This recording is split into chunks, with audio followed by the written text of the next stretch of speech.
Olá, eu sou a professora Kaeli, professora do curso de medicina, e vim aqui colaborar com o projeto, dando uma aula hoje para vocês sobre depressão na terceira idade. É um tema muito interessante e a gente vai aprender agora como que a gente descobre os sintomas, as indicações de que a gente está com depressão, como que essa depressão se manifesta na terceira idade e como é que a gente vai fazer para prevenir para que isso não aconteça, para que essa doença não aconteça, como é o processo de prevenção da depressão. Vou começar a apresentar aqui os slides para vocês.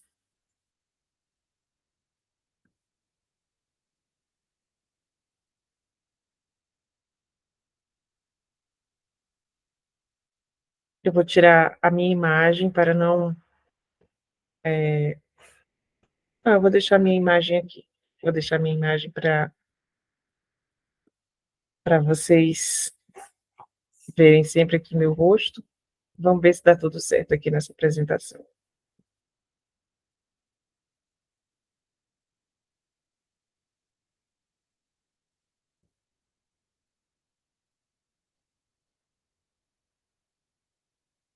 Muito bem. Nós vamos ver o título da aula: Preservando o bem-estar mental na terceira idade, estratégias para prevenir a depressão. Vamos começar fazendo uma breve introdução sobre o que é depressão. Um pouquinho também de epidemiologia, mostrando para vocês que essa doença é relevante, ela é importante, por isso que ela é trazida como temática para a formação de vocês nesse projeto. Então, os transtornos mentais, no geral, eles são bem frequentes na população mais velha. Em torno de 12,5% até 33% dos idosos sofrem com transtornos mentais. E quais são os mais frequentes? A depressão, a ansiedade e o abuso de drogas. E, infelizmente, muitas vezes, depois que a pessoa se aposentou, que ela começa um processo de afastamento da sua vida produtiva por causa da aposentadoria, muitas vezes uma aposentadoria mal planejada, onde ela não está mais inserida no mundo do trabalho, onde ela finaliza várias relações interpessoais que ela tinha movida pelo seu trabalho, então ela começa a entrar num processo de solidão, de inatividade, e isso vai fazendo com que a vida se torne, além de uma vida sem ocupação, uma vida sem objetivo, que pode muito bem desencadear um processo de tristeza até levar à depressão. Uma coisa muito interessante que a gente precisa saber é que as estatísticas mostram que existe uma maior frequência ou um pico de depressão em grupos etários em todo o mundo. E, surpreendentemente, a gente vai encontrar dois grupos opostos por ciclo vital, por idades, que são os mais frequentes de serem acometidos pela depressão, que são os adolescentes no final da adolescência, aqueles que já vão em breve entrar na vida de adultos jovens, e os idosos, as pessoas quando chegam na terceira idade. Então, são essas faixas etárias que mais são acometidas pela depressão. Então, hoje a aula de vocês traz essa temática, porque, infelizmente, as pessoas na terceira idade, elas são vítimas mais frequentes da depressão. O que é exatamente a depressão? Né? É um transtorno dentre os mais comuns no idoso, e em pessoas acima de 60 anos pode ser bem diferente de uma depressão numa pessoa jovem. A gente fala assim que os idosos, eles têm uma depressão mais física, com mais sintomas no corpo. A gente chama de sintomas psicossomáticos. Então, aquela tristeza, aquela melancolia que o idoso sente, ela é expressada não só no comportamento mental, emocional dele, mas também no seu corpo, através de dores, de desconforto. Então, problemas na digestão, dores musculares, dores nas articulações. Então, infelizmente, a depressão no idoso, ela tem essas características também. Ela não é só um transtorno que afeta a mente. Enquanto que em pessoas mais jovens, ela é mais relacionada praticamente, quase que exclusivamente, com a questão mental. E a depressão não está associada somente à tristeza. Então, ela afeta a mente, sim, mas ela também afeta o corpo, além de afetar o nosso humor e o nosso pensamento. E altera a nossa capacidade de trabalhar, altera os nossos relacionamentos, altera muita coisa na nossa vida. E tem um caráter bastante hereditário.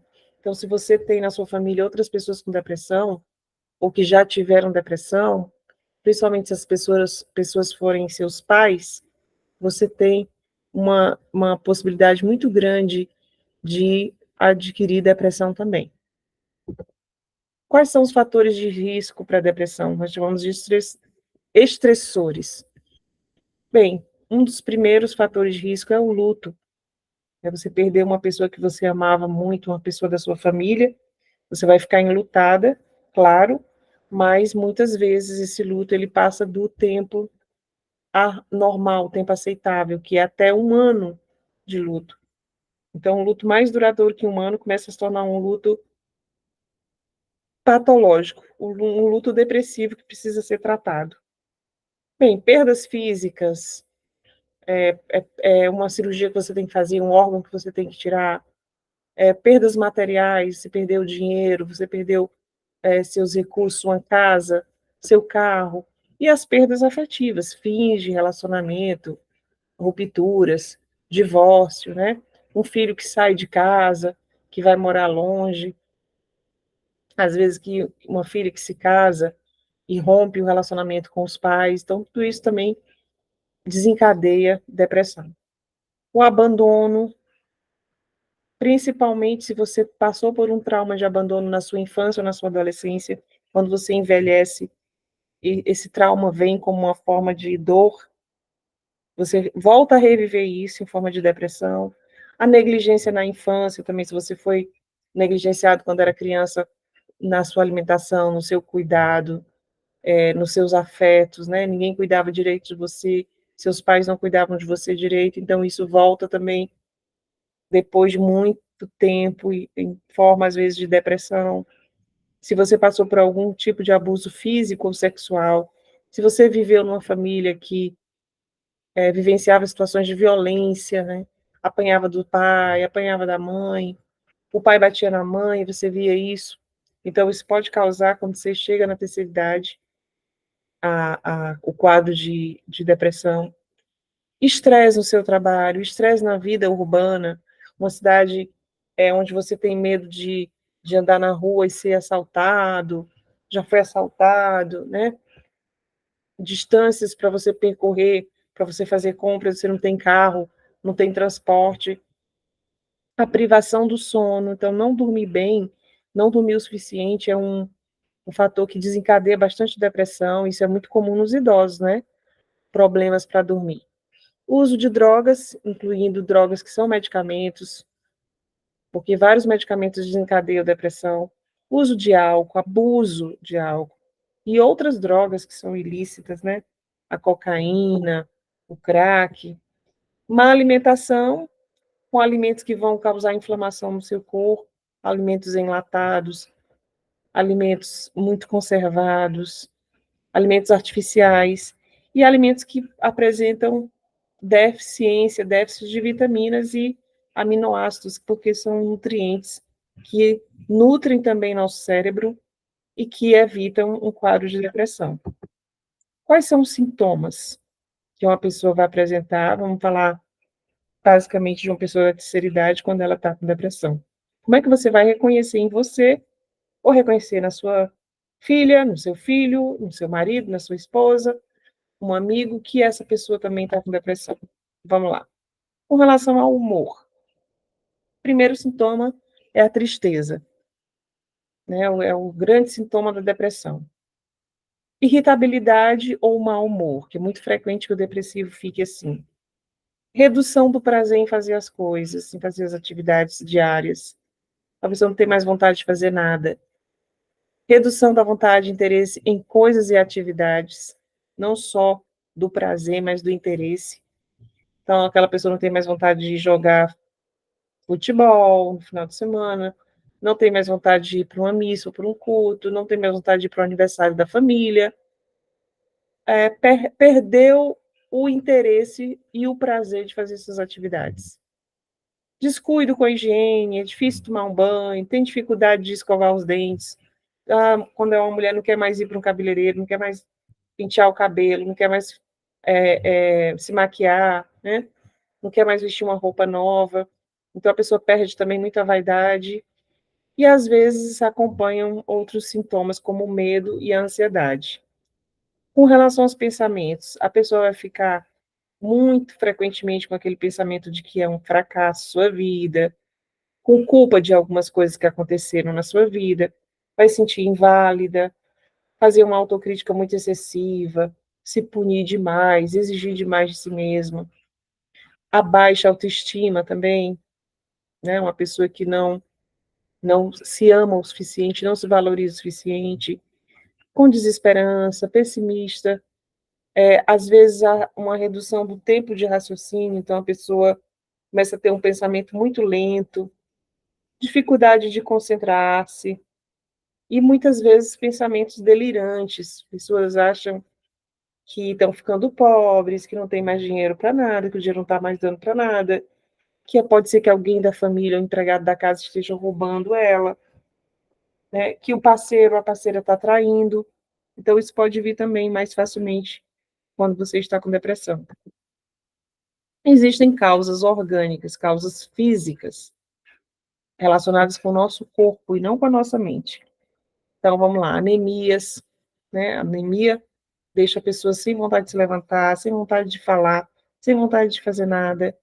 Então, vai simular aquele quadro de depressão, doenças da tireoide, medicamentos, vários medicamentos que comprometem o seu cérebro, desencadeando um processo depressivo, distúrbios do sono, se você não dorme bem, se você não dorme o suficiente, você vai entrando num estado de estresse, e uma das coisas que vai acontecer com você é que você vai entrar em depressão, e falta de minerais e vitaminas, principalmente vitamina D, vitamina B12, B6 e B9. A B9 é que a gente chama de ácido fólico, que são vitaminas que, quando estão em falta na sua alimentação, vão te dar um quadro muito forte de cansaço, de apatia, de falta de disposição, tanto fisicamente quanto mentalmente. Então, você fica com aquele quadro aparentemente depressivo. Aí a gente tem que falar de depressão e de suicídio. Estamos falando de prevenção da depressão na terceira idade. Então, vamos falar de suicídio, porque falar abertamente sobre isso é uma maneira de salvar vidas.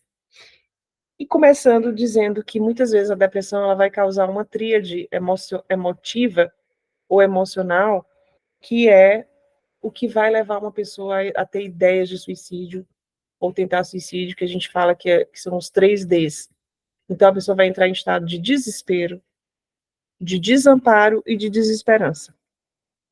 Então, a pessoa que está nessa situação, ela pensa frequentemente em tirar sua própria vida. Quais são as características que a gente tem com relação ao risco de suicídio nos idosos, nas pessoas da terceira idade que são depressivas? Então, geralmente, a partir de 60 anos é quando o risco aumenta. Então, a gente fala que a partir de 60 anos há um risco bem maior de tentativa de suicídio, principalmente em homens, idosos homens. Eles tentam muito mais do que as mulheres. E a proporção de idosos que tentam suicídio, que tentam com relação aos jovens, e que conseguem, é muito maior. Então, a gente fala assim que para cada 200 jovens tentando suicídio, a gente tem um que vai desencadear realmente um processo de morte. Enquanto que entre os idosos, para cada 4 idosos que tentam suicídio, um consegue efetivar. Então, a proporção é muito diferenciada, então é muito mais frequente nos idosos. A gente fala que a tentativa de suicídio dos idosos é muito mais letal. Eles tentam e conseguem, enquanto que os jovens tentam e se salvam. Por quê? Porque os idosos planejam durante muito mais tempo, eles elaboram melhor como é que eles vão fazer isso, enquanto que os jovens são mais impulsivos, ficam aí divagando, como é que eles vão conseguir. O idoso não, ele já vai pensando, organizando as ideias, fazendo um planejamento bem severo do que ele quer, como ele quer, Outra coisa, os idosos dificilmente pedem ajuda, eles não têm muita facilidade para se abrir, dizer o que eles estão sentindo, como as pessoas mais jovens, e geralmente os idosos escolhem meios mais letais, definitivos de praticar o suicídio. Os idosos normalmente são mais isolados, né, do que os jovens.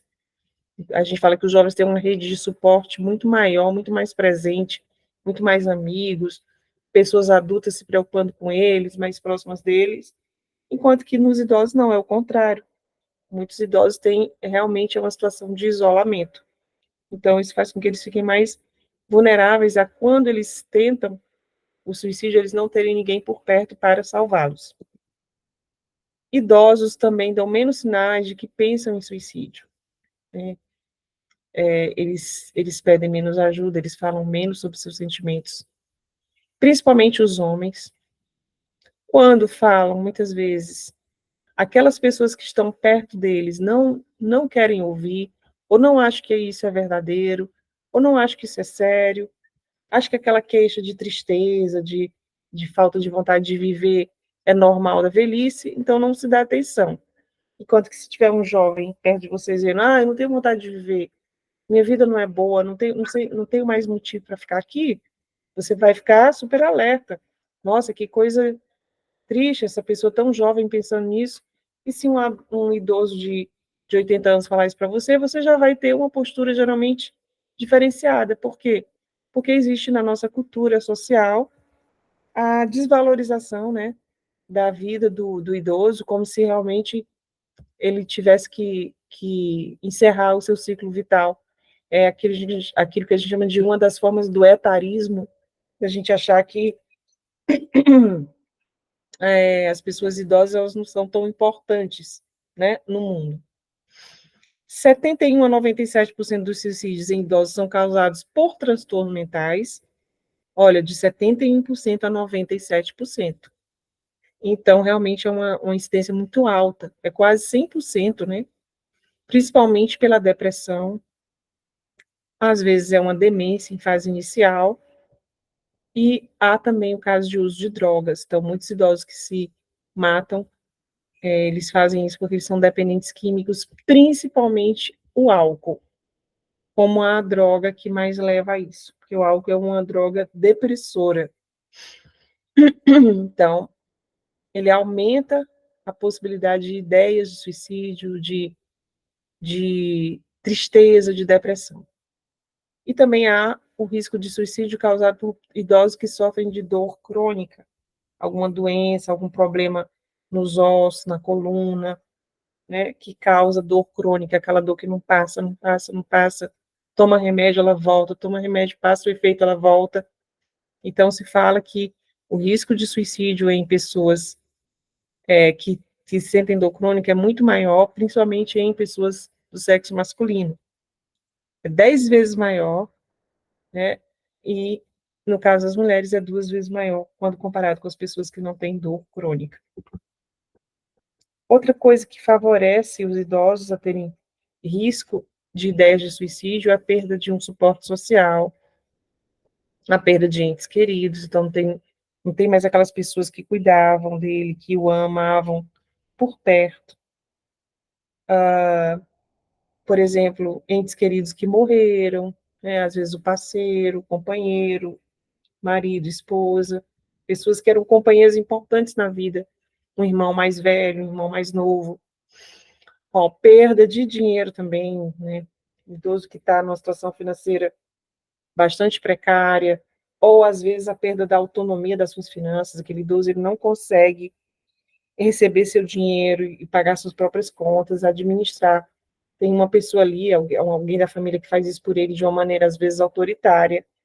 Então isso muitas vezes também faz com que o idoso perca a vontade de viver. Perdas no lar, né? Perdas do lar.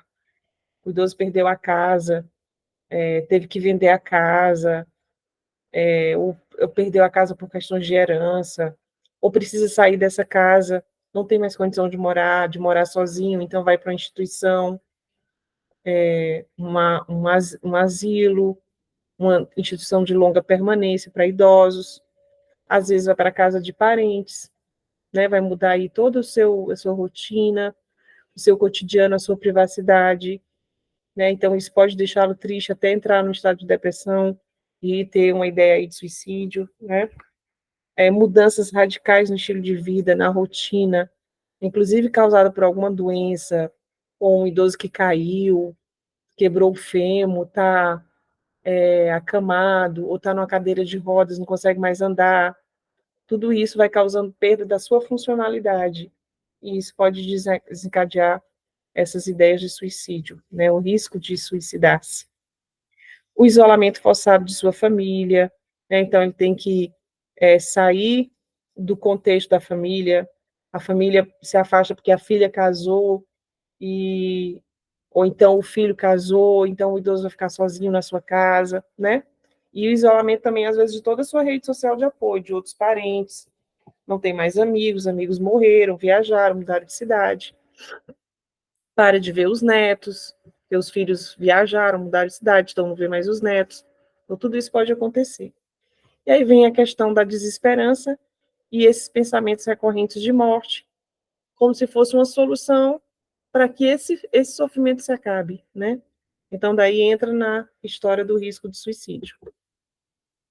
Também um problema com relação à depressão é o uso de drogas, inclusive relacionado com a tentativa de suicídio, né? Porque apesar da depressão ser mais frequente em mulheres, idosas mulheres, ela é muito associada ao uso de substâncias químicas, né? Ao uso de drogas em homens. Então, ela é muito mais frequente nesses homens que bebem, por exemplo, ou que usam outras substâncias.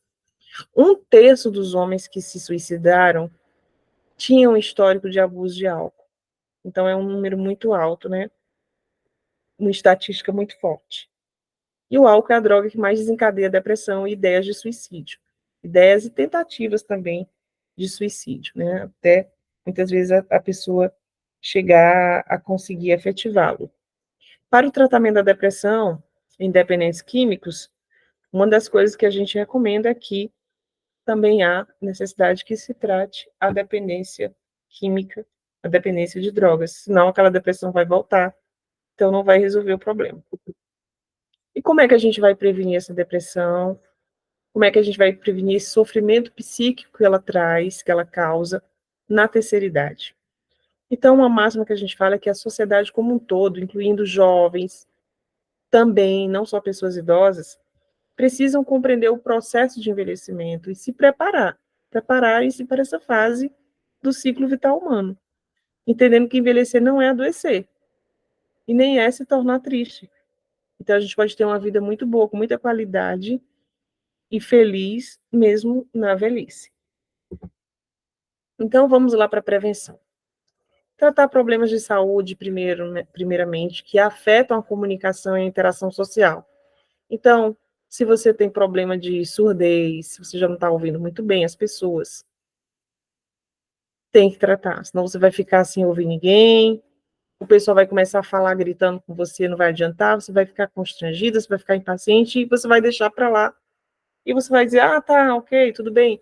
Então você vai parando de se comunicar com as pessoas, vai se isolando no seu mundo, por causa de uma doença no seu ouvido que você poderia estar tratando com um bom médico. Então a gente tem que pensar nisso. A gente não pode se deixar adoecer dessa forma, porque isso vai afetar outros aspectos da nossa vida. Então, tratar a surdez, a mesma coisa cegueira, que o idoso cego, ele não vai conseguir sair sozinho, ele vai ter dificuldade de locomoção, ele não vai conseguir ler um livro, ele não vai conseguir assistir televisão, né? Então, fazer o tratamento o mais cedo possível, tratar artroses, exatamente para não impedir que você caminhe, que você dance, que você corra, que você faça atividade física, para evitar que você tenha dores crônicas das articulações, né, que é um dos fatores que vai desencadear a depressão. Tratar a boca e dentes ou dentaduras para você poder se alimentar direito, porque às vezes é muito comum o idoso reclamar que não come bem, porque a dentadura dói, a boca dói, maltrata. Então, esse tratamento precisa ser feito. Cuidar da aparência e da dignidade pessoal, melhorar a higiene, ter autocuidado. Não é porque você está idoso que você não vai se maquiar, pintar as unhas, se vestir bem, passar perfume, né? Não é para ser assim, né? Você tem que ter dignidade pessoal. E uma das coisas é a vaidade, é cuidar da higiene física, pessoal, corporal. Manejar medicamentos que aumentam o risco de depressão. Então, conversar com o seu médico, conversar com o seu enfermeiro. Olha, eu estou tomando isso, isso, isso. Geralmente, idosos tomam muito medicamento, né? Esses medicamentos causam depressão, porque eu estou me sentindo meio triste, então eu quero substituir, eu quero mudar aqui, não está dando certo. Então, fazer isso com relação aos medicamentos que você vem a tomar. Adotar uma alimentação saudável, né? Não deixar ter aí na sua alimentação deficiência dessas vitaminas que a gente falou, a B, as vitaminas do complexo B, a vitamina D, né? Para você não ter essa apatia, essa falta de vontade de fazer as coisas. E dormir bem, porque a insônia, ela vai te levar à depressão mais cedo ou mais tarde. Então, resolver, tratar, melhorar seus hábitos de sono para você ter uma boa noite de sono, né? Fazer atividade física, gente. Todo idoso deveria fazer atividade física. Caminhar, dançar, hidroginástica. Se você não tem dinheiro para pagar hidroginástica, se você não tem dinheiro para pagar uma academia, caminhe. Caminhe num lugar que a calçada seja segura, que não tem risco de você topar, de você cair. Faça caminhada todo dia, né? Porque isso é muito saudável, né? E fazer exercícios também cognitivos, ó, exercícios mentais. Para quê? Para a memória, para o raciocínio e para a lógica. Porque o cérebro, ele precisa fazer exercício, do jeito que o nosso corpo precisa fazer exercício. Ah, mas eu não consigo ler um livro, eu tento ler, não me concentro, porque você está começando agora. Se você for fazer uma caminhada, você não vai conseguir de primeira caminhar 40 minutos. Você vai começar com 10, no dia seguinte você faz 15, no dia seguinte você faz 20. Vai chegar um período no mês que você vai estar fazendo 40 minutos a 1 hora de caminhada. A academia é a mesma coisa. Você vai para a academia, você vai pegar peso, você não vai começar pegando peso pesado, você vai começar pegando um peso leve, depois é que você vai fortificando. O cérebro é assim, você tenta hoje ler uma folha, uma página, cansou? Para. Amanhã ou mais tarde você tenta de novo. Daqui a 3 meses você vai estar lendo um livro de 200 páginas sem nenhum problema, porque o cérebro ele se exercita também, assim como o nosso corpo, como os nossos músculos. Então, ler para usar o cérebro, malhar o cérebro é a melhor coisa que você pode fazer com relação a essa prevenção também. Se for dependente químico, se houver dependência química, tratar, principalmente ao álcool. Pode tratar fazendo o que nós chamamos de redução de danos, que é uma alternativa diferente da abstinência. Ah, eu não consigo parar de uma vez de beber minha pinga todo dia. Então, não para de beber sua pinga todo dia. Você vai fazer um processo de redução da quantidade dessa pinga. Aí você precisa procurar um profissional para saber como é que faz, que aqui não é o momento de ensinar isso. No entanto, é uma alternativa para as pessoas que não conseguem mais parar. Porque às vezes o idoso já bebe há 40 anos, há 50 anos. Então é muito difícil uma pessoa que tem um hábito tão forte parar de uma vez. E aí a gente faz o quê? A gente vai parando aos poucos, que é um processo que nós chamamos de redução de danos. Buscar atendimento de saúde mental para você conseguir parar. Buscar a ajuda de um profissional se você não conseguir parar sozinho. Tem os CAPs, né, que são Centros de Atenção Psicossocial, tem médico, psicólogo, enfermeira que você pode procurar ajuda. E participar também de grupos de autoajuda. Nós temos grupos como os Alcoólicos Anônimos, os Narcóticos Anônimos, para quem usa outras drogas, que ajudam também com bastante eficiência as pessoas a pararem de usar drogas. Outra coisa importante na prevenção é que o idoso participe de atividades de socialização com a família, e as festas, e aniversários, passeios. A família vai sair para jantar fora? Leva o idoso, você vai também almoçar fora. Ah, não, vão vocês que eu não quero. Eu não estou com vontade, quero ficar aqui quietinho, quero assistir minha novela. Não, gente, não é para fazer isso. Você tem que lutar contra a depressão e se envolver na vida social. Porque a depressão quer que você fique isolado. Então, você tem que desobedecer o que seu cérebro está mandando você fazer. Vai, vai. A família vai passear, vai passar um final de semana fora? Ah, eu não vou não, é difícil. Ah, não quero. Além do mais, eu tenho dificuldade de andar. Eu tenho dificuldade de entrar no carro, de ser tirada do carro. Eu tenho incontinência urinária. Eu preciso de vez em quando ir no banheiro. Não tem problema, bota uma fralda descartável para adulto, vai, viaja, passeia, porque isso é importante para a sua vida, para você se manter bem, para você combater a depressão. Estar sempre cercado de pessoas próximas, de animais, né, de familiares, nunca ficar só por muito tempo. Cuidar também da aparência e dessa dignidade pessoal que eu já falei, que é muito importante. Melhorar a higiene, né? Melhorar o autocuidado, usar perfume, usar desodorante, tomar banho, cortar o cabelo, mudar o penteado, usar uma roupa bonita, preservar a independência e autonomia nas decisões, inclusive com relação ao seu dinheiro, né? Não deixar uma pessoa mandar em você, dizer o que você tem que fazer, como você tem que gastar seu dinheiro, manter-se como uma pessoa autônoma, mesmo que você seja idosa, você é um ser humano com autonomia e com independência. Buscar ou fortificar seu suporte social e familiar. Então, liga para uma sobrinha, oi, ou um sobrinho, faz tanto tempo que a gente não se fala, como é que você está? Vem aqui me visitar, vem tomar um café comigo, ou então posso ir na sua casa te ver seus filhos. Então, você tem que fortalecer esses laços e se aproximar mais do seu suporte familiar e também social. Fazer isso com seus amigos, fazer isso com seu pastor, com o padre, né? Pessoas que estão próximas aí do seu ciclo de convivência. E lembrando que a gente tem programas de prevenção de suicídio, de tentativas de suicídio, que a depressão é uma doença que causa muito tentativa de suicídio. Então, se você sentir necessidade, ligar gratuitamente para o Centro de Valorização da Vida, que é o CVV, você disca lá 188, que é o número, e vão te atender e vão te dar orientação, te dar suporte.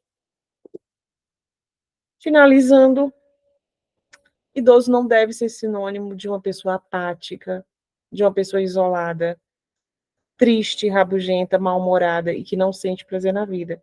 O idoso tem que ser sinônimo de uma pessoa feliz, que pode viver uma vida plena, apesar de estar na terceira idade. Fazer atividade física, contar piada, interagir, ter mais amigos, estar sempre com a família. É isso que a gente trabalha e que tem que trabalhar para criar uma consciência de prevenção de depressão e de prazer em viver na terceira idade. Espero ver vocês fazendo isso aí, ó, que está aparecendo na imagem. Caminhada, exercício, para que vocês possam realmente combater essa doença tão terrível que mata, né, que maltrata tanto, que é a depressão. Então, era isso que eu tinha para falar para vocês. Um grande beijo, curtam essa aula e se quiserem tirar alguma dúvida comigo, nos encontramos aí futuramente em outra aula, pessoalmente, presencialmente, e eu posso tirar essas dúvidas para vocês. Grande abraço. Tchau, tchau.